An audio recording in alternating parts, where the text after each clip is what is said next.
میرا سوال یہ ہے کہ کیا انسانی ذہن ہے وہ تقلیدی ہی ہوتا ہے؟ تنقیدی، تقلیدی، اچھا. ہاں تقلیدی ہی ہوتا ہے، اس وجہ سے وہ ان چیزوں کے اوپر رہتا ہے. جو میرا درس قرآن ہوتا ہے اس میں ایک دفعہ اس پر موضوع پر بات ہوئی تھی، تو میں نے یہ عرض کیا تھا کہ لوگ سٹائل کی طرف جاتے ہیں، فیشن کی طرف جاتے ہیں. تو آپ پاکستان میں اکثریت نوجوانوں کی پینٹ شرٹ کیوں پہنتی ہے؟ سٹائل کے لیے، فیشن کے لیے. تو اس وقت پڑھے لکھے لوگ، رچرڈ ڈاکن کو اگر آپ دیکھیں تو جس طرح میں سیاست، پاکستانی سیاست میں کہتا ہوں عمران خان ایک کرزمیٹک شخصیت ہے، تو اگر آپ رچرڈ ڈاکن کو دیکھیں تو وہ ایک سٹائل کا آدمی ہے، ایک خوبصورت متاثر کرنے والا آدمی. اس کی گفتگو میں خیر وہ کبھی کبھی غصے میں بھی آ جاتا ہے، لیکن وہ ایک نہیں اٹریکٹ کرنے والا آدمی ہے. تو اب کیا ہوگا؟ آپ سارے بڑے لوگوں کو اٹھا کر دیکھ لیں، سارے ایتھیسٹ ہیں، تو فیشن ان کا چل رہا ہے. یعنی یہ میرے لیے جملہ حیرانی کا ٹرمپ کی زبان سے نکلا ہے 2 دفعہ کہ اللہ تعالیٰ جو ہے وہ ایران کو بھی بلیس کرے، اور یہ امریکہ کی طرف سے یہ جملہ آنا میرے لیے خوش آئند بات ہے. ویسے میں محسوس کر رہا ہوں کہ ایتھیزم کا دور اب جلد ختم ہونے والا ہے، دوبارہ مذہب آئے گا، کیونکہ بعض بڑی ریاستوں نے یہ فیصلہ تبدیل کیا ہے. احمد جوید صاحب کے الفاظ پھر ادھار لے رہا ہوں کہ یہ فیصلہ بدلنے جا رہا ہے. تو اس وجہ سے لوگ جو عام لوگ ہیں، اکثریت ہے، عام کیا پڑھے لکھے سب، وہ فیشن کی طرف جاتے ہیں. جس کی سوسائٹی میں عزت زیادہ ہو اس کی طرف جاتے ہیں. پڑھا لکھا نظر آ رہا ہے جی، فیشنیبل. ہمارے پرانے زمانے میں جب گریک فلاسفی ٹرانسلیٹ ہوئی تب بھی یہی ہوا تھا، ہر پڑھا لکھا آدمی فلسفے کی طرف جا رہا، ہر پڑھا لکھا آدمی. تو ایسا ہی یہاں پر ہے. تو فیشنیبل جو فیشن کی چیزیں ہوتی ہیں وہ سارے نوجوان اسی کو اختیار کرتے ہیں. آپ اپنے بال دیکھ لیجئے. مجھے بچپن میں یاد ہے، ہم پاک پتن میں والد صاحب پیر صاحب کی وجہ سے چلے گئے تھے. تو پاک پتن شریف میں ہمیں اسکول میں اجازت نہیں ہوتی تھی کہ ہم مانگ نکالیں، بال چھوٹے رکھنے ہیں اور بس سیدھے کنگھی کرنے ہیں. یہ بھی نہیں کہ کنگھی نہ ہوئے ہوں، لیکن کوئی سٹائل آپ نہیں بنا سکتے تھے. سب ایک ہی جیسے دوری نے الٹی کر کے رکھی ہو، یہ کیفیت ہوتی تھی. تو سب کے بال بس سیدھے یہاں تک ہونے چاہیے، آنکھوں بہوں تک نہیں آنے چاہیے، بس سیدھے کنگھی کرنے ہیں آپ نے، اور بس یہ اسکول کا ہمارا یونیفارم تھا بالوں کے اعتبار سے. جو کنگھی نہیں کر کے آئے گا اس کو بھی سزا ملتی تھی، جو مانگ نکال کے آئے گا اس کو کھڑا کر دیتے، چل بھائی دروازے کے پاس. کلاس روم کے دروازے کو کھڑا رہتا تھا پوری پیریڈ. تو یہ کیا تھا؟ وہ کشمکش تھی کہ انگریزی فیشن کو ہم نے نہیں اپنانا، انگریزی سٹائل کو ہم نے نہیں اپنانا. لیکن اب میں نے بہت بڑے بڑے علماء کو بھی دیکھا ٹوپی اتار کے جب رکھتے ہیں تو کنگھی کی ہوتی ہے. اب تو مجبوری ہے، نہ کریں تو پھر وہ انٹرویو میں ریجیکٹ ہو جاتے ہیں. اور سر یہ زیادہ تر مذہبیت میں دیکھنے کو ملتا ہے، چونکہ انہوں نے مذہب میں یہ بنا دیا نا. پرانے زمانے میں مذہب تہذیب دونوں برابر تھی. ابھی بھی ایسا ہی ہے، جو مذہبی لوگ ہیں، دیہاتی لوگ ہیں، وہ مذہب اور تہذیب کو ایک ہی چیز سمجھتے ہیں. تو حالانکہ یہ الگ الگ چیزیں ہیں، جیسے انہوں نے بھی اس بات کہی. تو مذہب اور تہذیب الگ الگ ہیں. لیکن میری شلوار قمیض، افغانیوں کا اپنا لباس، عربوں کا اپنا چوغا، اس کو مذہبی لباس سمجھا جاتا تھا. اب ہم نے تفریق کرنا شروع کی جب دباؤ ڈالا گیا ہمارے اوپر. چلو ٹھیک ہے جی. مثلا مدرسے کا ایک نوجوان ہمارے یونیورسٹی میں پڑھنے آیا، تو اس نے صرف اتنی تبدیلی کی کہ کف والی قمیض پہننی شروع کر دی اور کالر والا قمیض. تو وہ اپنے استاد سے ملنے گا، وہ مدرسے سے باہر نکال دی کہ تم کالر کے ساتھ اندر کیسے آ سکتے ہو. تو یہ وہ ادھر یہ تھا کہ انگریزوں کی نقل نہیں کرنی. یہ شدت اس لیے اختیار کی گئی تاکہ ہماری تہذیب بچی رہے. جو غلام قومیں ہوتی ہیں وہ اپنی تہذیب کی اہمیت نہیں جانتی. میرے خیال میں آج بھی ہماری شلوار قمیض ہونی چاہیے. تہذیبی اعتبار سے کہہ رہا ہوں میں، مذہبی اعتبار سے نہیں. میری تہذیب کی جو چیزیں ہیں وہ ساری مار دی گئی ہیں. میری زبان مجھ سے چھین لی، میرا کلچر مجھ سے چھین لیا، میری روایات مجھ سے چھین لی، میرا لباس مجھ سے چھین لیا. ہمارے بچپن میں جو قمیض سلتی تھی وہ یہ نہیں ہوتی تھی جو آج کل میں پہنی ہوئی. یہ انگریزوں کی شرٹ کی ایک ہلکی سی شکل ہے، بس ہم نے دامن لمبا کر دیا اس کا، ورنہ یہ انگریزی شرٹ ہے. ہمارے ایک پلیٹ ادھر پڑتی تھی سامنے اور 2 پلیٹس پیچھے پڑتے تھے، اور استری کرنا بھی مصیبت ہوتی تھی اور سینا بھی مصیبت ہوتی تھی. تو وہ ہماری قمیض وہ تھی. یہ کرتے کا سٹائل ہوتا تھا کہ سیدھا. تو وہ جو ہماری قمیض تھی وہ ختم ہو گئی. اب میرا خیال ہے کوئی درزی ہوگا جو سی سکتا ہوگا, شاید دیہاتوں میں ابھی بھی لوگ سیتے ہوں. تو ہمارا لباس ختم, ہماری پاجامے والی تہذیب تو بالکل ہی میرا خیال ہے, ہو سکتا کراچی میں کچھ لوگ پہنتے ہوں پاجامے والی, جو پرانا پاجامے والی. اب آج کل ایک فیشنیبل پاجامہ آ گیا ہے, وہ ہماری تہذیب کی نمائندگی نہیں ہے, لیکن چلیے اچھی بات ہے. تو پاجامے والی تہذیب جو تھی وہ ختم ہو گئی. ہمارا کرتا بہت نیچا نہیں جاتا تھا گھٹنوں تک, نہیں, وہ چھوٹا سا مختصر سا کرتا ہوتا تھا. تو یہ ساری چیزیں ختم ہو گئی. ہماری تہذیب, ہماری زبان, اب دیکھیے میں اپنے بچوں سے بات کرتے ہوئے انگریزی کے الفاظ بولنے پڑتے ہیں, حالانکہ میں نے اپنے بچوں کو ایسے اسکول میں داخل کرایا جہاں پر اردو اچھی سکھائی جاتی تھی. ان کو بڑے مشکل الفاظ بول دیں تو میں اپنے المورت کے ساتھیوں میں سب سے آسان زبان بولتا ہوں, لیکن میری بات سن کر بھی لوگ کہتے ہیں بڑی مشکل زبان ہے, سب سے آسان بولتا ہوں. اور میں نے شعوری فیصلہ کیا ہے. میری جو پہلی کتاب تھی استاد نے اس کو دیکھا تو انہوں نے کہا کہ یہ تو زبان علمی زبان نہیں ہے. میں نے احتجاج کیا کہ میں نے اسی زبان میں لکھنا ہے, اور آج تک میں اسی زبان میں لکھتا ہوں. اب کچھ خرابی آ گئی ہے, بعض مضامین میرے مشکل ہیں, مجھے اندازہ ہے اس کا. تو زبان ہماری آنی چاہیے, ہمیں ہماری تہذیبی چیزیں محفوظ رہنی چاہیے. بڑوں کا ادب, چھوٹوں کا شفقت, یہ ساری چیزیں. ہم برابری کے لوگ نہیں ہیں کہ میرا بیٹا بھی میرے برابر ہے, نہیں. ہاں مجھے شفقت کرنی ہے, اس کو ادب کرنا ہے. یہ ہماری تہذیب تھی, ختم ہوتی جا رہی ہے. اب ہم اپنے استاد کے سامنے آنکھوں میں آنکھیں ڈال کر بات نہیں کر پاتے تھے.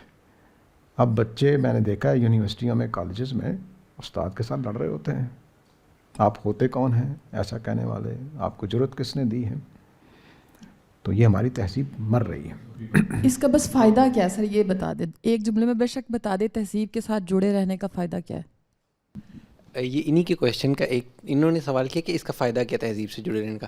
اس کا الٹ یہ کہ اس میں تو ہمیں پھر فائدہ مل جاتا ہے. یعنی کہ اگر میں بہتر استاد سے یا اس لیول پہ بات کر رہا ہوں تو میں میٹیریلی ورلڈ میں پروگریس کر رہا ہوں, کیونکہ آج ہم ان کی یونیورسٹیز وغیرہ میں اگر ہم جانے کے قابل ہوتے ہیں تو ہم اسی وے میں قابل ہوتے ہیں اگر ہم انہی کے پاتھ پہ چل رہے ہوں. اگر ہم اپنی تہذیب سے جڑے رہے ہوں تو ہم بڑے پریشرائزڈ اور شاید ورلڈلی اتنا پروگریس نہ کر سک رہے ہوں, تو الٹا ہو کے ہمیں فائدہ ہو رہا ہے.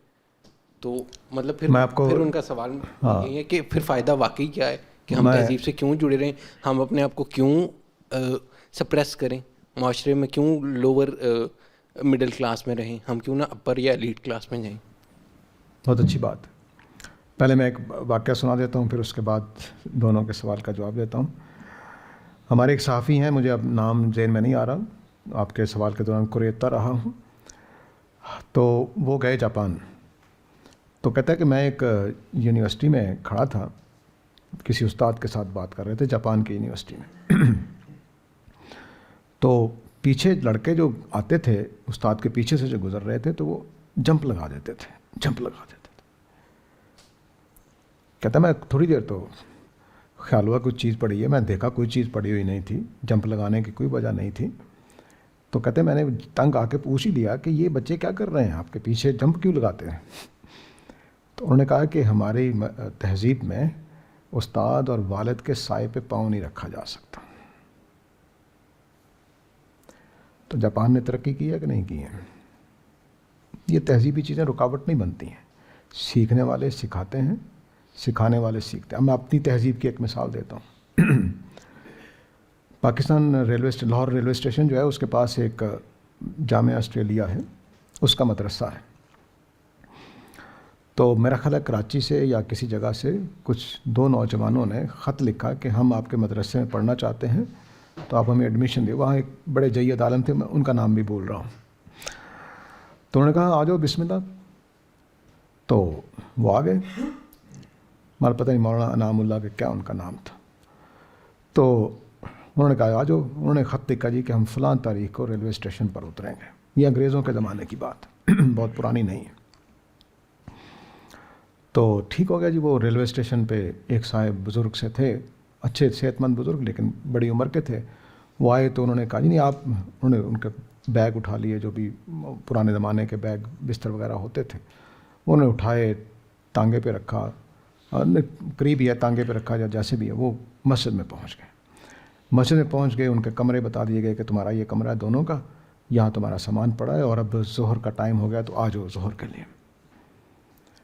اب وہ لڑکے نماز پڑھنے کے بعد وہاں کے کسی محترم سے مولانا انعام اللہ خان کہاں پہ ہیں؟ وہ بابا جی, وہ وہی صاحب تھے جو ان کا سامان اٹھا کر لائے تھے. یہ ہماری تہذیب ہے. تو یہ پتہ نہیں کیا کہ ہم مذہب کو اور تہذیب کو رکاوٹ سمجھتے ہیں. نہیں, وہ سیکھنا ایک الگ چیز ہے اور یہ تہذیبی چیزیں ایک الگ چیز ہے. استاد کے آنکھوں میں آنکھیں ڈال کر کے یا ادب کر کے کیا سیکھنے کا عمل رک جاتا ہے؟ کچھ نہیں. یہ کس نے کہہ دیا؟ سیکھنے والے ختم ہو گئے, سکھانے والے ختم ہو گئے. اس کی وجہ دوسری ہے, وہ تہذیب نہیں ہے. اور تہذیب الٹے معنی میں ہے, وہ اس معنی میں کہ ہمیں اپنے اوپر اعتماد نہیں رہا. اس لیے نہ مجھے اپنی تہذیب پر اعتماد ہے, نہ میرے اپنے علوم پر اعتماد ہے. ہم مشرقی لوگ, میں اب مسلمانوں اور غیر مسلموں کی نہیں کر رہا, ہم مشرقی لوگ جو ہیں وہ ہمیشہ مغرب کے استاد رہے ہیں. یہ پہلا موقع ہے 1600 کے بعد کہ ہم مغرب کے شاگرد بن گئے. وجہ کیا ہے؟ وجہ اورینٹلزم کی تحریک ہے. اورینٹلزم کی تحریک میں یہ بتایا گیا ایسٹ والوں کو کہ ہم اصل لوگ ہیں, ہم زیادہ پنکچول, زیادہ ٹیلنٹڈ, زیادہ سمجھدار, زیادہ محنتی, تم دیہاتی, ان پڑھ, جاہل یہ ہو. اس نے 400 سال میں ہم سے وہ اعتماد چھین لیا ہے. اب ہمیں لگتا ہے ہمارا مذہب بھی رکاوٹ ہے, ہمیں لگتا ہے ہماری تہذیب بھی رکاوٹ ہے. اب رہ گیا آپ کا سوال کہ فائدہ کیا ہے؟ فائدہ یہ ہے کہ میں اپنی جڑوں کے ساتھ جڑا رہتا ہوں. مثال کے طور پر میں اپنے پوتے کو شاید حیا سکھا سکوں کہ حیا کیا ہوتا ہے, شاید سمجھا سکوں.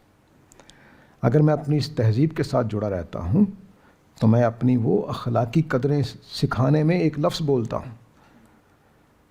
اب دیکھیے کہ میرے کمرے میں جو ہے, اس میں ایک واقعہ, وہ میں واقعہ نہیں سنانا, وہ ذرا تھوڑا سا بہت ہی تکلیف دہ ہے, لیکن یہ جملہ میں اپنے بیٹے کو کہوں, شرم کرو میں تمہارا باپ ہوں. کیا یہ کوئی امریکی بول سکتا ہے اپنے بیٹے کے ساتھ؟ ہمارے اس جملے کے معنی میری تہذیب سے جڑے ہوئے ہیں. شرم کرو میں تمہارا باپ ہوں.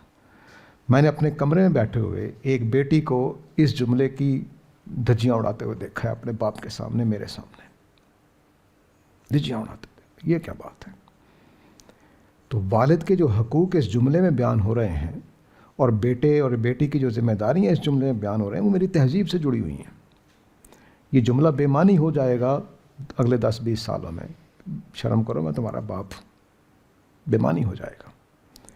تو یہ وہ تہذیب کے فائدے ہیں کہ میری جو اخلاقی قدریں ہیں, میری جو تہذیبی قدریں ہیں, وہ میرے ساتھ جڑی رہتی ہیں. اب یہ جڑی نہیں رہیں گی. اب بچے بن کر نہیں رہیں گے. وہ برابر کھڑے ہیں میرے, اور میرے اوپر بلکہ روب ڈالتے ہیں, مجھے دباؤ ڈالتے ہیں کہ آپ ہماری بات مانیں. میں اپنے آپ کو باپ کی جگہ رکھ کے بول رہا ہوں. اور میرے کمرے میں جو مظاہرہ ہوا وہ بہت تکلیف دہ, بہت تکلیف دہ. یعنی میں کافی دن تک یاد کر کر کے اس ماں باپ پہ ترس کھاتا رہا کہ یہ کیا ہو گیا ان کے ساتھ. سوال آخری یہ ہے آپ سے کہ آپ نے بہت ساری چیزوں کو مذہب اور تہذیب کو ملا کے بیان کیا, جیسے لباس کو بھی, اور یہ خواتین اور مردوں کا اکٹھے پڑھنا بھی, بے شمار جو چیزیں ہیں یہ. تو ان چیزوں کے بارے میں یہ آپ سے جاننا چاہ رہا تھا کہ ٹھیک ہے ہر چیز میں پازیٹیوٹی نیگیٹیوٹی ساری چیزیں ہوتی ہیں, لیکن مذہب کا اس میں کیا دائرہ کار ہے؟ اس کا ماخذ تہذیب تو نہیں ہوگی. تو جو مذہب کے ماخذ ہیں ہم ان سے مذہب لیں گے, اس کے مطابق جو چیز ہمیں صحیح لگتی ہے وہ آج بھی لگنی چاہیے, وہ 10 سال پہلے بھی لگنی چاہیے تھی, 20 سال پہلے بھی, اور 10 صدیاں پہلے بھی. تو اگر ہم مذہب کو تہذیب سے لیں گے جس طرح سے آپ نے مثالیں دیں, تو کیا یہ خطرناک معاملہ نہیں ہو جائے گا؟ بہت اچھا سوال ہے. نہیں, میں ہرگز یہ نہیں کہوں گا کہ آپ مذہب کو تہذیب سے لیں, لیکن یہ میں ضرور کہنا چاہوں گا کہ ہماری تہذیب ہمارے مذہب سے بنی ہے. ہماری تہذیب ہمارے مذہب سے بنی ہے. تو جو اس میں غلوب ہو گئے ہوئے ہیں, خرابیاں ہو گئی ہوئی, اس کو ہم نکال دیں گے, بڑی اچھی بات ہے. لیکن میری تہذیب میں جو کچھ ہے وہ کیا سب کچھ ہی غلط ہے؟ غلط چیزیں واقعی نکال دینی چاہیے. تو ایسا نہیں ہے کہ میری تہذیب میں سب کچھ غلط ہے، ایسا نہیں ہے. تو مذہب الگ سورسز ہیں اس کے، مذہب ایک الگ چیز ہے اور تہذیب ایک الگ چیز ہے. لیکن میری مثال کے طور پر حیا دیکھیے، حیا میرے مذہب میں ایک باقاعدہ چیز ہے. اس سے ہماری ایک تہذیب بنی. یہاں پر ہم نے ٹخنے سے لے کر گردن تک لباس پہننے شروع کر دیے، ٹھیک ہے. ہماری خواتین نے برقع پہننا شروع کر دیا. اب آپ اس میں جو دینی طور پر چیزیں نہیں تھیں اس کو نکال دیں کہ یہ دینی چیز نہیں ہے. لیکن کیا حیا صرف دینی چیز ہے کہ کوئی تہذیبی بھی چیز ہے؟ کیا میری ماں کو یہ اجازت ہے کہ وہ اپنی آدھی ٹانگیں ننگی کر کے اسکرٹ پہن کے آ جائے؟ مذہبی طور پر کیا رکاوٹ ہے اس میں بتا دیجیے، یا تہذیبی طور پر کیا رکاوٹ ہے اس میں؟ کوئی نہیں. اگر آپ تہذیب کو نہیں مانتے، مذہب کو نہیں مانتے، تو مذہب کی ایک حکم نے کہ ہمیں ساتر لباس پہننا ہے، اس نے کچھ تہذیبی چیزیں وجود پذیر کی ہیں. تو اس طرح سے جو ہمارا مذہبی تصور اور تہذیب یہاں پر اکٹھے ہو جاتے ہیں. کچھ چیزیں صرف تہذیبی ہوتی ہیں، وہ بھی تب چھوڑی جا سکتے ہیں کہ وہ غلط ہیں یا نقصان دہ ہو رہی ہیں، تو ٹھیک ہے، اس کو یا امینڈ کریں گے یا چھوڑ دیں گے.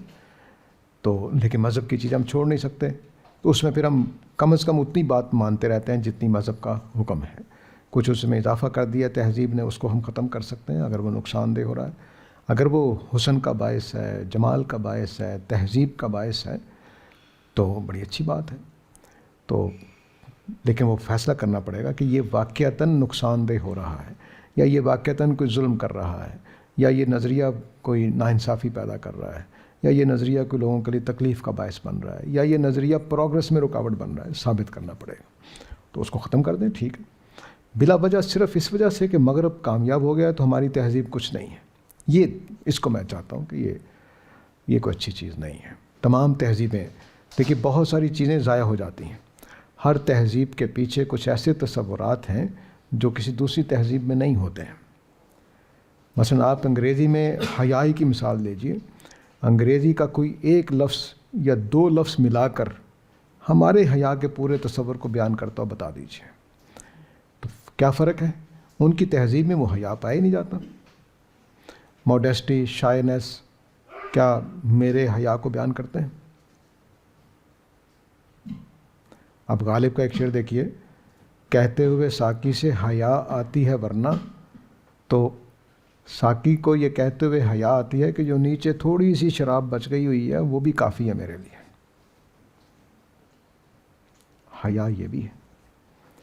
تو اس کو بتا دیجئے کہ اس پورے حیا کے تصور کے لیے ایک لفظ بتا دیجئے.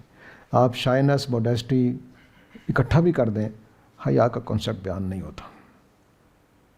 تو اب یہ میری تہذیب کا ایک تصور ہے جس کے لیے کسی دوسری زبان میں متبادل ہی نہیں ہے. حد یہ ہے کہ عربوں کا لفظ حیا بھی ہمارے پورے حیا کے کنسیپٹ کو بیان نہیں کرتا. عجیب بات ہے، حالانکہ ہم نے حیا کا لفظ وہاں سے لیا. تو میری تہذیب نے جو حیا کا ایک کنسیپٹ دیا ہے وہ ایک پورا کنسیپٹ ہے، اس کو کہیں زندہ رہنا چاہیے. جیسے ہماری پرانی تہذیب میں بور ہونا، بورڈم والا بور، یہ کہیں پایا نہیں جاتا تھا. ہم یا بیزار ہوتے تھے یا مشتاق ہوتے تھے. ٹھیک ہے. اب بور کا ایک نیا کنسیپٹ ہے جو انگریز لے کر آئے، ہم نے اس کو اختیار کیا ہے. تو بورڈم کا پورا ایک تصور ہے جو آنا چاہیے، زندہ رہنا چاہیے، کیونکہ ہم اس میں ایک اچھی چیز ایکسپریس کر پاتے ہیں جو پہلے ہمارے پاس الفاظ نہیں ہیں. ٹھیک ہے. تو یہ جو تصورات ہوتے ہیں، بیزاری قریب ہے لیکن بیزاری بھی پورا بوریت کو بیان نہیں کرتا. میں آپ کی باتوں سے بیزار ہو رہا ہوں، اس کا تصور اور آتا ہے. میں آپ کی باتوں سے بور ہو رہا ہوں، اس کا تصور اور آتا ہے. تو یہ بور ہونے کا اور بیزار ہونے کا یا مشتاق ہونے کا یہ تصورات ڈیفرنٹ ہیں. تو اس لیے یہ تصورات زندہ رہنے چاہیے. میری تہذیب کے کچھ ہیں تو وہ زندہ رہنے چاہیے، کسی اور تہذیب کے تو وہ زندہ رہنے چاہیے. لیکن گلوبلائزیشن ہم سے یہ ساری چیزیں چھین رہی ہے، یہ ختم کر دے گی. تو غالب کے شعر کے لطیفے کے ساتھ ختم کرتے ہیں، نماز کا ٹائم ہو گیا.